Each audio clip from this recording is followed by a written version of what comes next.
This video started off with something else. I changed my mind in midstream, and now I'm going to do something. I'm just going to do a straight A-B comparison. I was going to compare saddles on this 1942, and then I changed the strings on it, and it just sounded so good, I thought, forget it. I'll do the saddles later. What I'm going to do instead is I'm going to do a fairly in-depth comparison of three D18's. This is a 1942. This is a 1939 authentic. It's a 2015 1939 authentic. And up on the wall back here behind me is a 1940 D18. So we will see what we have here. And I will talk about the guitars after we do a quick A-B. I want you to listen to them first, and then we're going to come back and talk about them, and I'm going to demonstrate a little bit more in depth what it is that I'm hearing between them. So recording is a little bit different from what I hear as a player, and so that's what I'm going to talk about. Let's start with the 39A first. We'll work our way up in age. We'll go 39, we'll go 40, we'll go 42. And then I'm going to come back and I'm going to play them a little bit more and talk about what it is, the differences are in these guitars. So let's start with just a quick A-B session.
That's interesting. Man, these all have something. They all have one really strong point. They all have one point that's maybe not quite as strong, and they have a lot of commonality into them. Let's talk about the differences between these guitars first. The differences and similarities. Let's start with these two first. 39 Authentic, 1940, and I don't know when this was made in 1940. This is a late 1939 Authentic. This is a December. I'm making this up. This is a December 28, 1939. And this is a January 2nd, 1940. You know, I don't know. But you could consider these two guitars to be the same, basically. Of course, this one is 2015 and this one is 1940. So this guitar is 85 years old. Golly, 85 years old, you know? 84 years old, whatever, you know. This guitar is 10 years old. However, they both have the same features. They both have, let's put this one down before I drop it. They both have a rear X brace, so the X crosses about right there. Yeah, right there from the sound hole. They're fully scalloped, popsicle braces, T-bar truss rod, hide glue construction, a long saddle. This is not a real vintage 3 saddle, but it'll work for now. They have 1 11/16" necks, so they are the same guitar. This is a 2015 copy of this guitar. So that's the similarities there. The difference, of course, is the age and the individual features, you know, the individual things about individual guitars that always come up. Now, I've had two 1940s. I just did a video on another 1940, and it was a different guitar from this. It was close, it was good, but the neck shape was a little bit different. The sound coming out of it was a little bit different.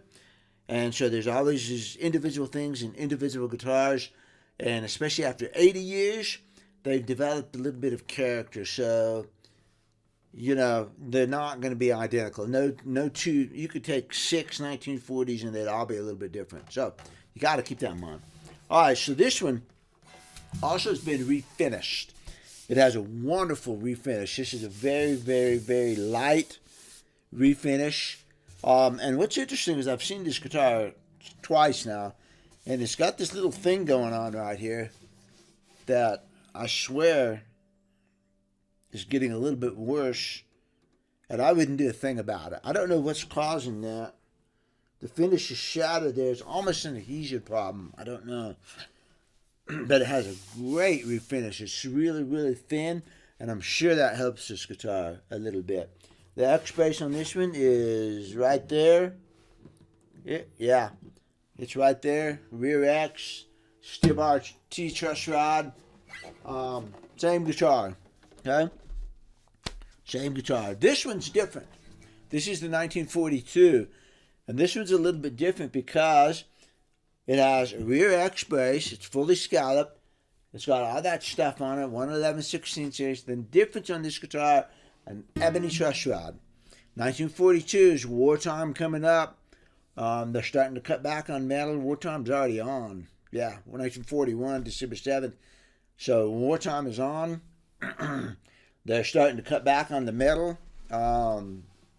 Ebony truss rod. I'm actually surprised. I don't know the details on this, but later on, 43, 44, you started having not even any grommets on the tuners because they were trying to save metal. And I'm not that much up on all the pre-war minutia stuff as to what's going on. There's some debate whether these are the original tuners or not, whether they came from an earlier year, whatever. They're almost, they're correct-ish, you know. There they are right there. They're correct-ish, but it does have the grommets up on the headstock. I took one tuner off, and the holes in the back have been filled. This has had some other tuner on it. It's got a round circle. I almost think it's a Grover Rotomac. But these are correctish tuners. Point of all this being, this might not be an exactly perfect 1942 because it does have a few things on it. One of those things is the tuners. It has an ebony truss rod there. That's the main difference. The main difference is ebony truss rod. Both the 42 and the 40 have got replacement bridges, and they're both pretty good. We'll look at those again in a minute. Let's just go through this stuff. This bridge is okay. It's pretty good. Now, I'm sure the pre-war fanatics are going to look at it and find every single possible thing that's wrong with it. But when I look at it, it's like, well, it looks all right. You know, it's not. I've seen so much worse. I've seen oversized 70s bridges. This is not a bad-looking bridge, and there's no way I would take this bridge off and replace it with anything else. It looks pretty good. What it did have when it came in was a short saddle. And you go back and watch the evaluation video I did on this guitar. It had a short saddle. I just cut it yesterday to a long vintage through saddle. And it might be just a little far back for vintage, but that's where it needs to be for the intonation. Since it's a non-original bridge, I'm going for function over minute originality. So it's kind of like a 70s, you know. Do you want to play in tune or you don't want to play in tune? We're going to play in tune. So when you look at it compared to an unmolested pre-war bridge, which none of these have, this saddle might be just a little bit more angled back, but that's where it needs to be for intonation. Go look at Tony Rice's bridge. I mean, it's got that even more of an angle. So I'm just pointing that factor out. It's got a correct long saddle, probably not in exactly the correct spot, but where it needs to be. All right, I've been inside this car. It looks really, really good. It's all original inside. It's got a couple cracks that are happening right here that I don't know how long they've been there. I did hear back from Jim Baggett, and he and I totally agreed on the fix for this, and that's to make a small, thin, U-shaped brace that'll go under here and between the popsicle brace and the neck brace. And that should be reversible and non-damaging, meaning if I take the popsicle brace out, that's damaging something. You could put another popsicle brace in, but it would be just like the bridge. It would not be the original bridge. And so the more I thought about it, I said, the more I don't want to do that. I want to see what Baggett has to say, because he's the guy that would be the most concerned about the collectible value of this guitar. We know that we got to fix something. Well, he said it might be all right if you leave it alone. But he said if you were going to do something, put some thin, reversible sort of thing in there. And, you know. But Baggett would be my guy to go to for what do I do to do the least damage to this. John Arnold's would be my guy to go to for structural integrity. And I flew the same thing by John too.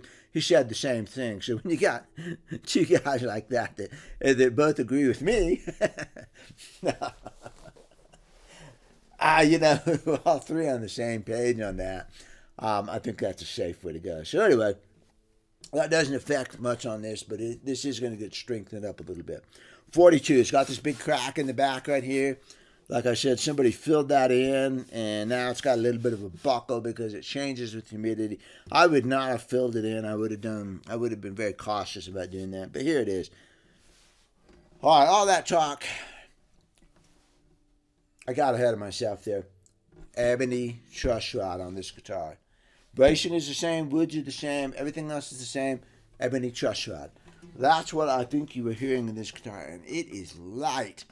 And I really notice that on the neck, man. When you do this kind of thing, and you get the neck swinging, where's the 40? Oh, man, the 40. 40 has got, I better get a hold of this. Yeah, that's got to be 25-30% heavier in the neck. I do think that's where you're going to hear some differences between the sound as we talk about the sounds. All right. good points of each one of these. To me, as a player sitting here, the 39 Authentic. It's young. I mean, it's young. It's brash. It does not have the bass and the depth these two other guitars do, but it has a power to it. It's got a presence. It's got a sparkle, a clarity. If you did not have these other two sitting here for a comparison, you would think this is the best guitar in the world. It's really good. Every time I came back to it and I hit those, hit that mid-range punch, my hands are really, really dry. The winter is coming. I got to keep licking my fingers to get some moisture in there. Sorry about that, you know. But when you hit that, oh, man. I mean, that is a mid-range punch. Surprisingly, as much as I complain about authentic necks, when I got this one in and pulled it out of the case, and I just got it 2 weeks ago, and I pulled it out of the case and I put my hands on it, I thought, this neck is comfortable. You know, these things are hand cut a little bit. I've had 3, maybe 4 39s in my hands. I've owned 2 of them previous to this one for more than a year. And when I pulled this one out, I thought, this neck is comfortable. It's got a really good taper. And I've got the data to show this too. And the 39As have always had a really good taper. But it's been the roundness on the back. My first one had a really round neck. And I just, every time I picked it up, I thought, this neck doesn't work for me. You know, it just doesn't work. And I had at the time a 73 or so, mid-70s D18. And I had it, and I go, the dish neck is perfect. It feels so much wider, so much better. And I got my calipers out, and I measured them, and to my utter amazement, those two guitars were as identical as any two guitars, as even repeat measurements. You know, you're always thousandths of an inch off on your next measurement. Those two guitars were so identical, it was shocking. And the only thing I could come up with was that the 70s had a V neck. It had a rounded V neck, and that 39 Authentic was a C-shaped baseball neck. And I said, that's the only difference I can come up with. And the 39A was just like, I can't stand to play this. And the 70s D18 was like, this is so good. Every neck in the world could be like this, and I'd be happy. So that's when I started really paying attention to the V's. Point is, I pulled this guitar out, and I'm like, this feels good. It has, I swear, a little bit more V, and it definitely doesn't have the shoulder right here that the other two 39As has. It's got a little bit of roundness to it. It's not a 70s V, but it's close, and it's approaching that. And it's fatter up here than either of these 40s, so that consequently I have a more even taper as I move up and down the neck. And I've been playing this for 2 weeks now, and every time I pick it up, I think this is a good neck. So this guitar has those two strong points. It's got the best neck of the bunch for me, and it's got a mid-range punch to it that, as a lead guitar player, man, I can make that work for me. Sometimes I get too much bass. And it's like, no, you know, I love the bass for rhythm. I don't like it so much for lead playing. I don't want it to override. So this guitar is good. Then you got the third thing on that, and that's the cost of this.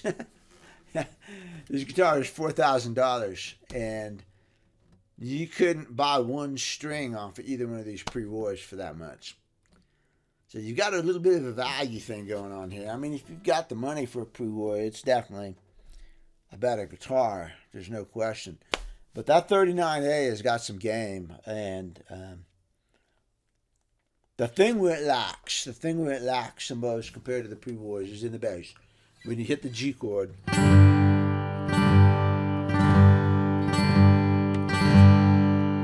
you don't have a woof. You don't have a whoomp down at the end of it.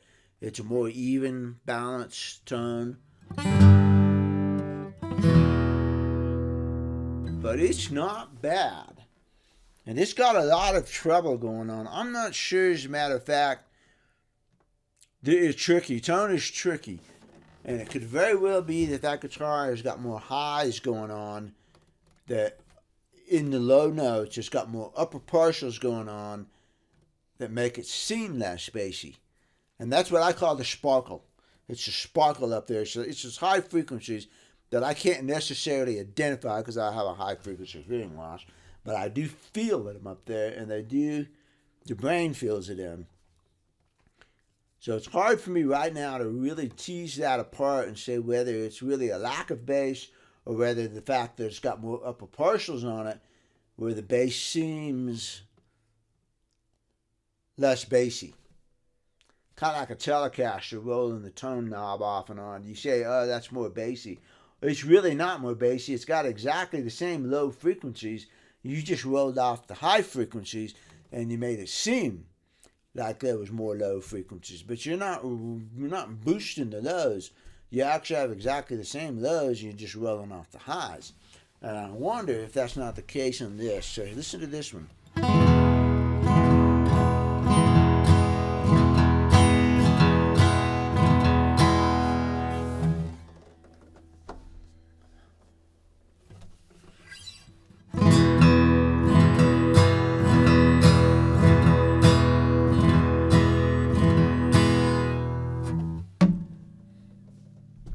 There's a little bit of a response going on there.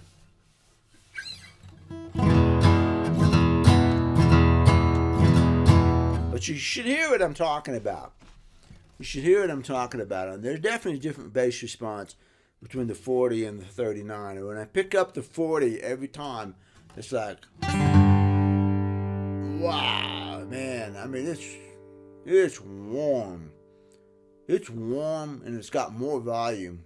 It's got 80 years of age. The top is weak, but rear expiration, it's sturdy. There's no bellying going on here. There's nothing abnormal.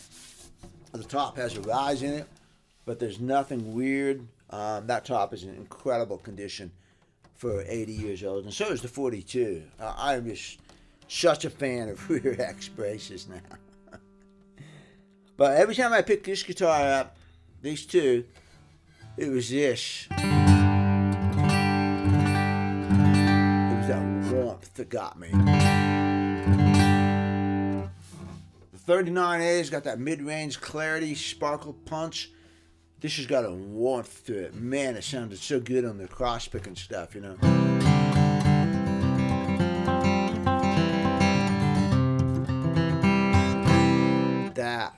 That is just strong suit on this guitar.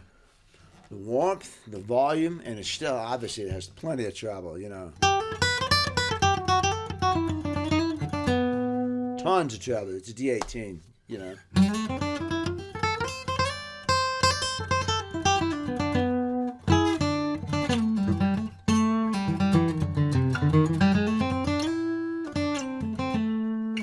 Good articulation, man. This is that's a strong point of this, and that's what I immediately noticed every time I picked it up. Warmth, volume, the range that it has, and the response. It responds better to a light touch than the 39A, just a little. The 39A is no slouch, but this one.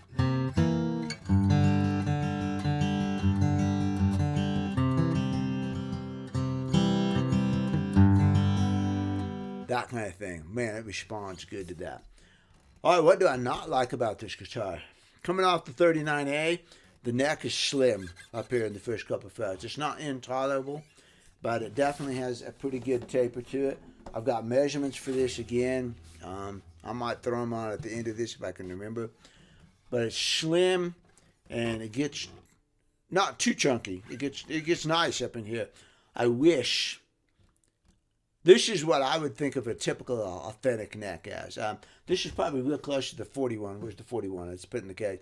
This is probably real close to the 41, the D28 41 authentic. I think the 41 is a little bit thinner than this even, but it's got that thin first fret. It tapers up. It's not a bad taper, though. It's very, very playable. I mean, I don't have any problem moving up the neck on this. It's good. But if this neck was just a smidgen bigger, this would be like the perfect guitar. It's still pretty tolerable. It does not bother me enough to, go, oh gosh.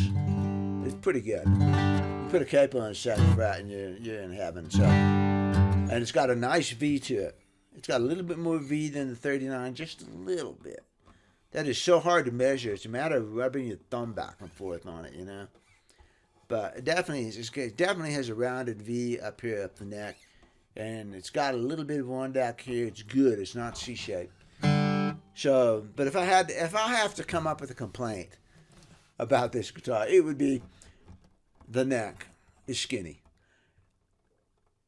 I compared it to the other 1940 that I had a couple of weeks ago. I can't remember what the two specs were. One of them was a little bit wider. The other one was a little bit thinner. I think this one is a little bit wider, and I think it's a little bit thinner. So wider and thinner gives it the feel of a slightly bigger neck. They were close, but I think that was the difference. This guitar, man, I have a hard time finding anything to criticize on that. I do think, compared to the 42, I do think that steel truss rod adds bass sustain. I think it adds sustain. I think it adds a slight richness to the sound. But I'm going to talk about that again in just a second here. Okay? 42. The 42 is a little bit fatter up here. This neck is better than the 40, just by a little bit, This neck is really good. It's good. It's a little bit fatter. It's got the rounded V on it. This is a good neck. Sound-wise, I think you can hear the ebony truss rod. I think there is I'm going to say a thinness to the tone, which I do not mean in a negative way at all. I think on the positive side, let me rephrase that into a little bit more positive slant here. I think this guitar has got more character to it. There's a definite character that I hear in here.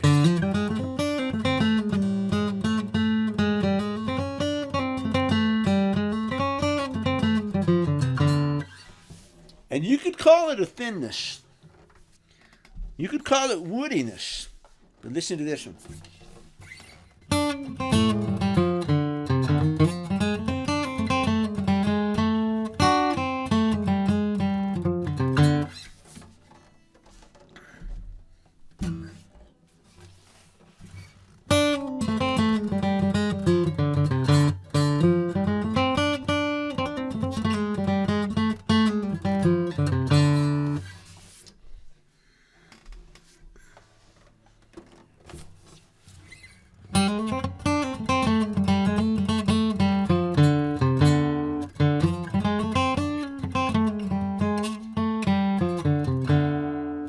There's a difference in tone.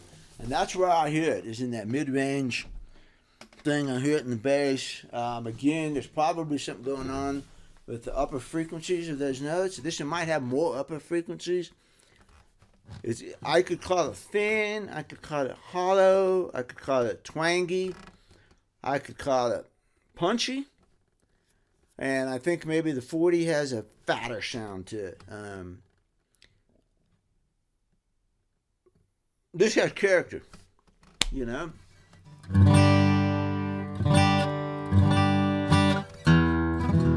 don't think the bass is quite as rich as that. Listen to this one.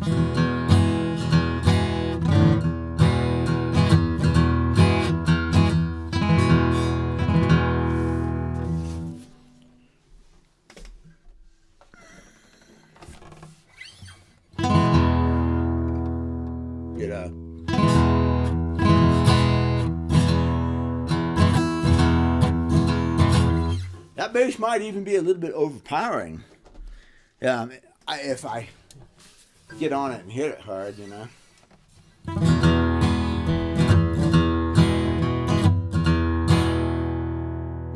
But there's a difference in the bass there. What about the trebles? Let's see. Let's do this.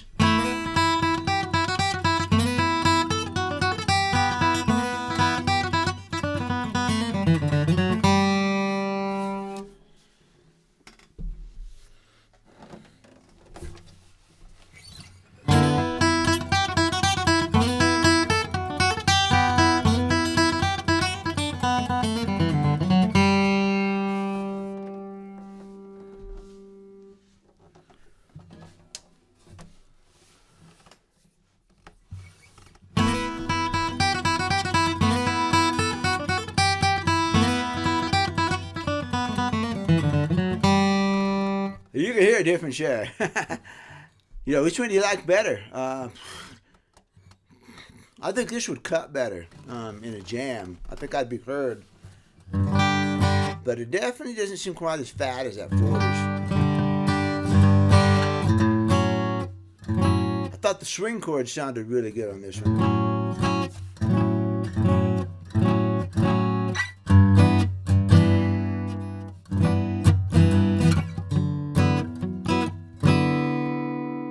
Because you want that little bit of a brightness on that. At least I do.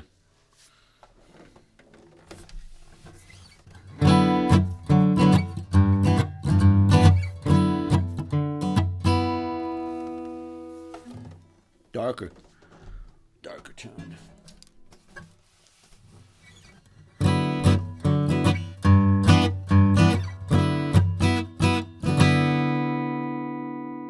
So you got some stuff going on there.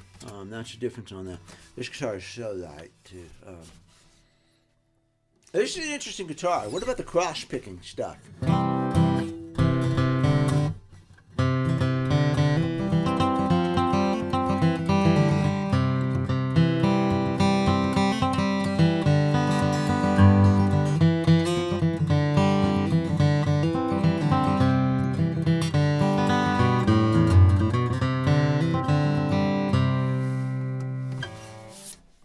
Clear, your notes come out real clear.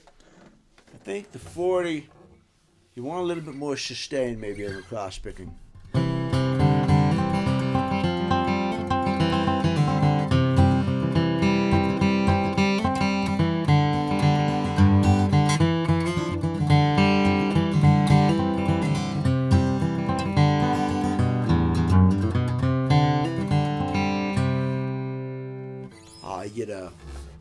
I can't say anything bad about that. 39A.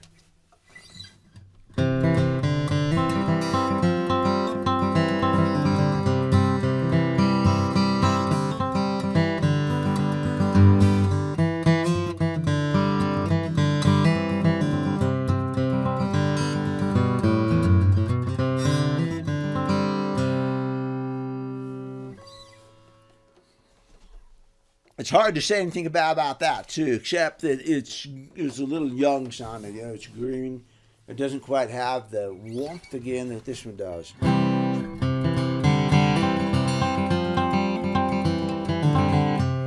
Man, the sustain of the strum, the cross picking, the sustain of the notes underneath the melody, this one's perfect. That's, I got no complaints about this. And I didn't even notice the neck. I picked it up and I'm like, it's just one of those nitpicky things you got to little nitpick, Back to the 40, 42.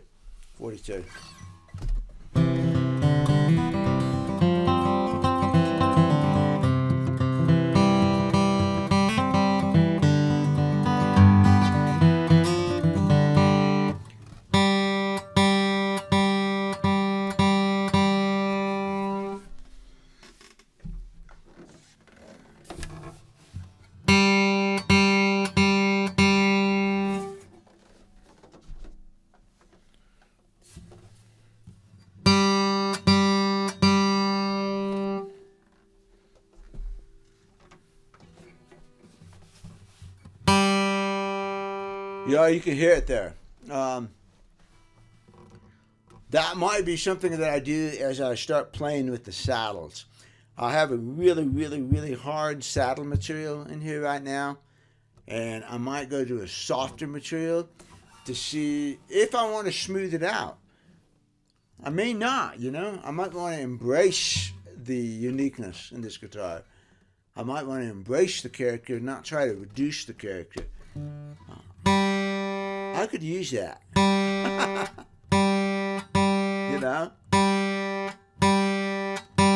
could definitely use that,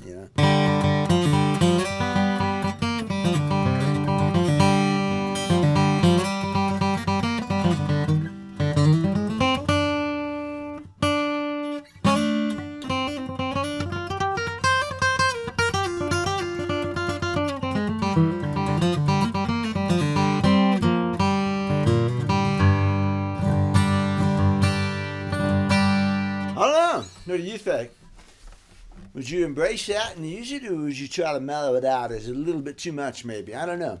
I will play with different saddle materials in a bit and see what I think, you know.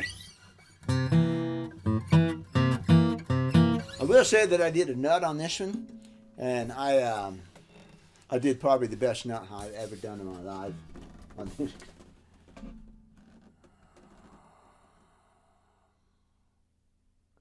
I got the spacing absolutely perfect.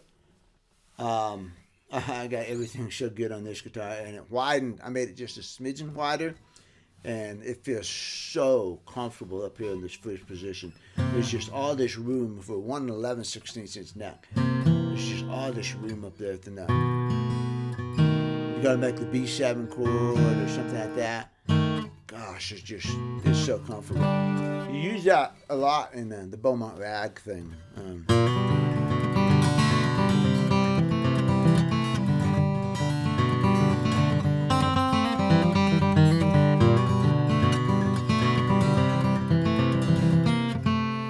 If that nut spacing is tight, that gets difficult.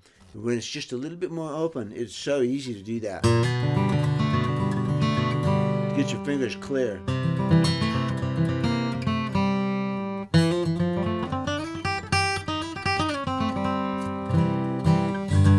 So, guitar plays wonderful.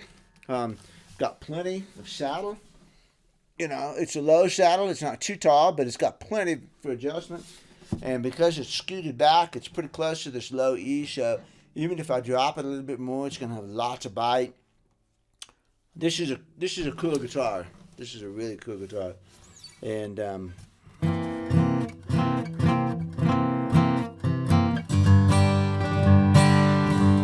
I just keep hitting that, thinking, "Gosh, that sounds so."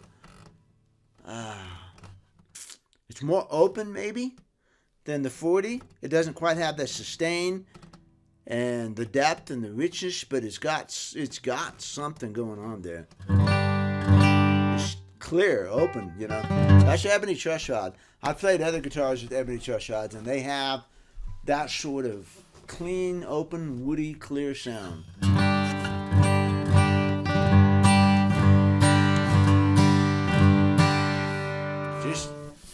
It's different. It's different. All right, so we get down to brass tacks here. Which one's my favorite? Well, it depends. Am I buying or is it a gift, you know? If it's a gift or I'm buying and I have an excess of money and how much are these worth? I don't know. $22,000. $22,000 gifted to me. I'll have to spend it on a D18. I'm walking out of here with this 40. This 1940 overall. Yeah, I'm going to walk out with the 1940. Maybe. I'm going to play that 42 a lot more, and I'm going to make up my mind about it. Maybe try some different saddles. But as of right now, the 40. I cannot find anything to criticize with it. It's just great. It's a really good guitar. So, let's say I'm on a budget, and $22,000 is just, you know, I'm going to be paying it off for 10 years. God, that's a long time, you know. That's like a car. Maybe I need a new car. $22,000 is going to be pretty painful. Pretty painful. I'm going to go for that 39 authentic, no question. And I'm not even going to look back after that. You know, after I made that decision and I have a 39 authentic in my hands, this is a tremendously good guitar, boys and girls. It's better than anything Martin's done in the past 10 years. I mean, when they got to the authentics, you know, it was a game changer. Not to say that a standard D18 or D28 or any of the small variations of D18, the D18V, all those guitars, not to say those are bad guitars, because they're not. They're really good guitars.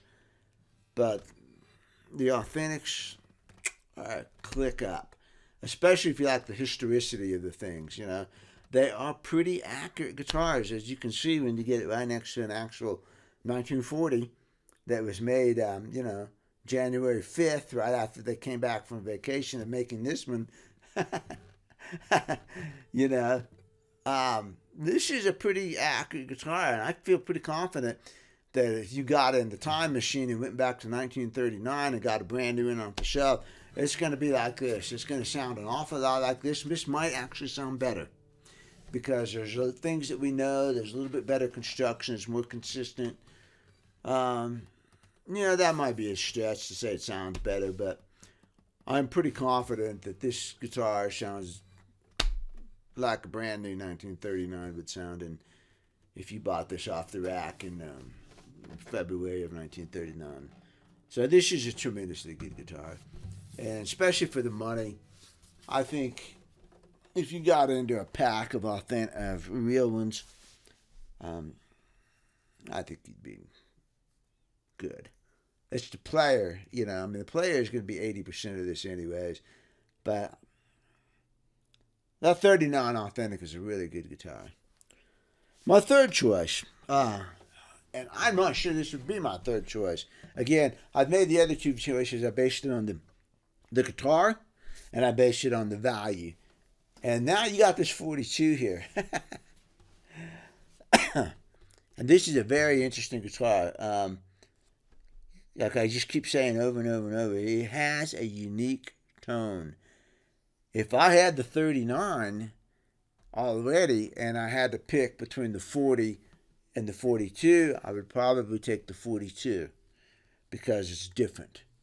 And if I had the 40 and someone came up and said, you got to pick one other D18, 42 would be an incredible compliment to the 40, because this is no slouch of a guitar, and a lot of you are probably going to like this guitar best out of all of these, and I'm not going to argue with you. This is a tremendously good guitar. It's fun, it's unique, it's funky. Norman Blake, Norman Blake never plays normal guitars, right? He's got that slot head D28. He's got unique old D18's. These days he's playing small, parter-sized guitars. Norman seems to me like a guy that always goes for a unique sounding guitar.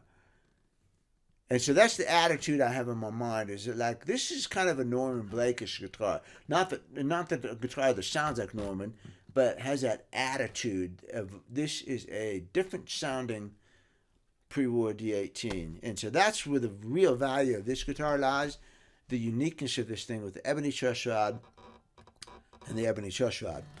And, the cracks are kind of fun too. I mean, I like cracks.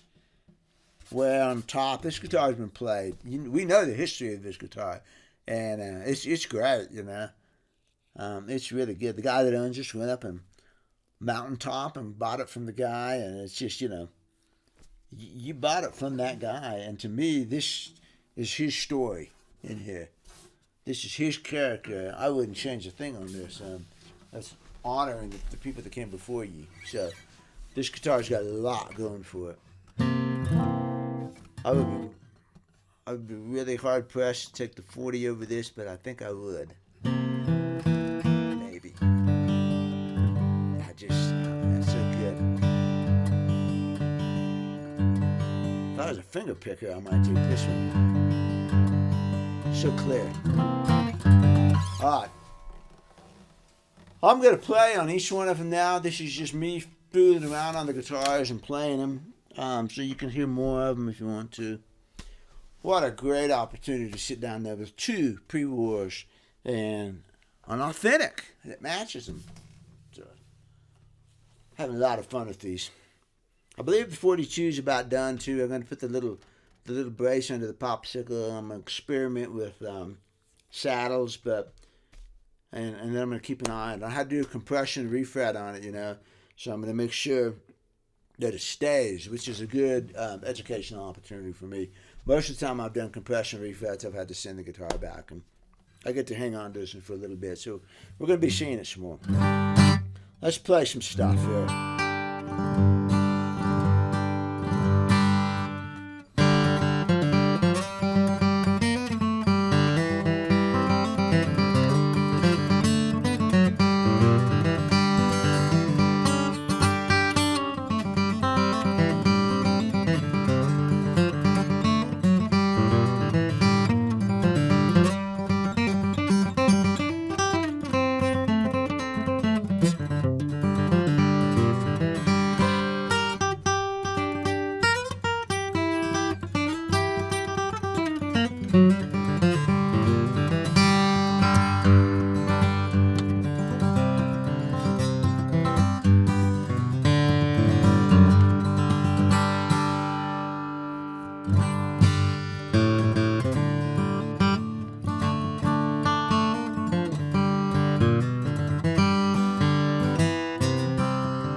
listening to the guitar.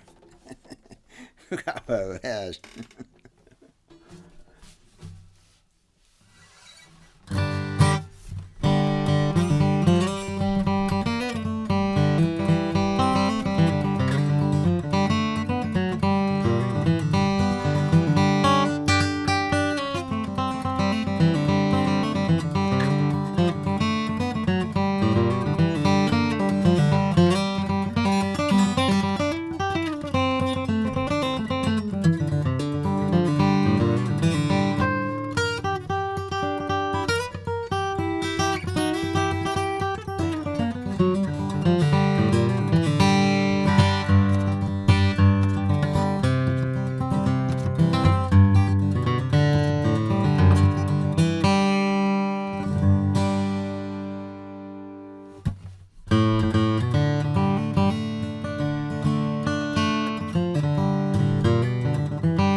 This one definitely brought something else out of me that I made a lot of mistakes in there because I was trying to come up with something on the spur of the moment. I have not actually played that song in a long time, so I was getting lost in there and confused. But this guitar, this 42 definitely brought something else out when I was playing it. I'm hearing things and I'm going, I'm gonna try this. I'm gonna try and get away with that. So, like I said, this had his unique voice to it, and there was, I was trying to play to that, and I haven't practiced enough, and I definitely have not practiced that song well enough to pull that off the way I used to be able to when I was younger and had better reactions.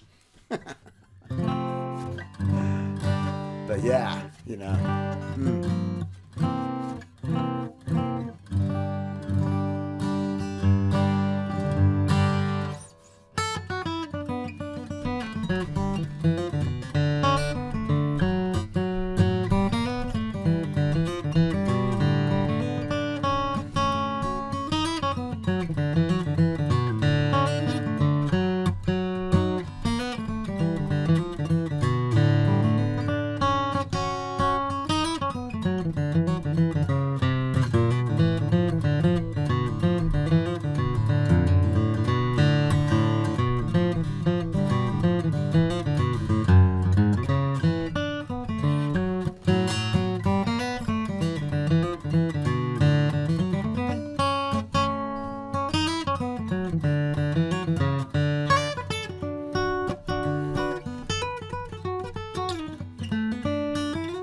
I think I can do that.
Got a good tone.